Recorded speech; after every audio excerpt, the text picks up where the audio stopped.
Hi all, let us discuss today's Hindu tutorial. For the third time, exports rate has fell in February, the Indian exports.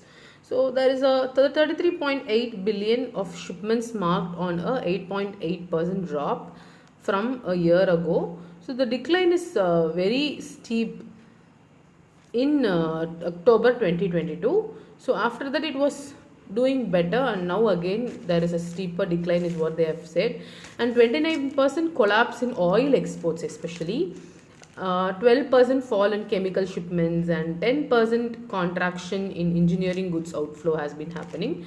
So February's exports, but comparative to October, February export is above 7.3%. That is somewhat okay in terms thinking that 2023 India is progressing well. Only that is coming to our mind. All is this happening because the retail sales in the US, India's largest export destination, increased 3% in January. So we were all happy thinking that the market is booming and all.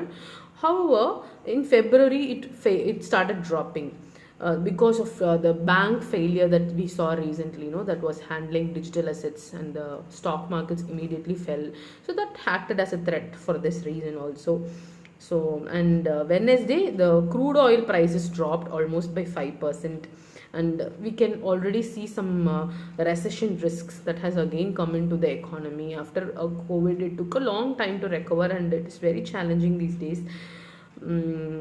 And the shipments are falling down.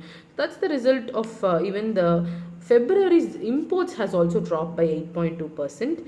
So it is very important to balance both. If the exports are falling down in India, we should also take care on imports. If we start spending and getting too much of imported items, the economy will not be balanced. If this is falling down, it's natural for us to reduce the imported items also. We should only get what we really require. Other than that, we can just skip the unnecessary items, is what they are telling.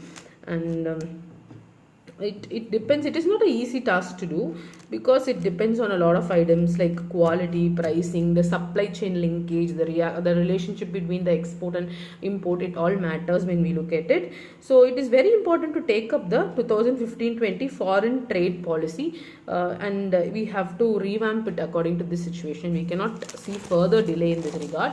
And next is about a hot issue that is happening in the world.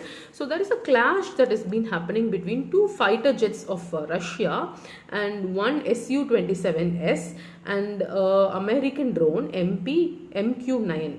So they have the America has claimed that the Russian fighter jets has put a US drone down, but it was found in the Ukraine Crimea region on the airspace, but the Americans does not have their legal weapon presence there. No, how do they have the right to fly their drone there is what is the international questioning.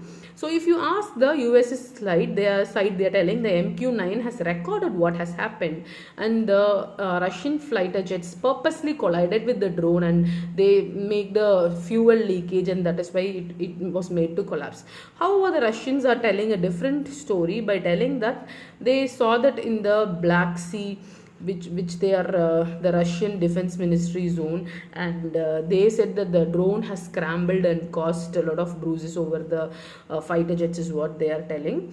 It lost its attitude, it flew away to the wrong direction, like that they are telling. However, so we all know that US has been backing up the Russia-Ukraine war, supporting Ukraine by supplying military assistance of over $30 billion, which is huge.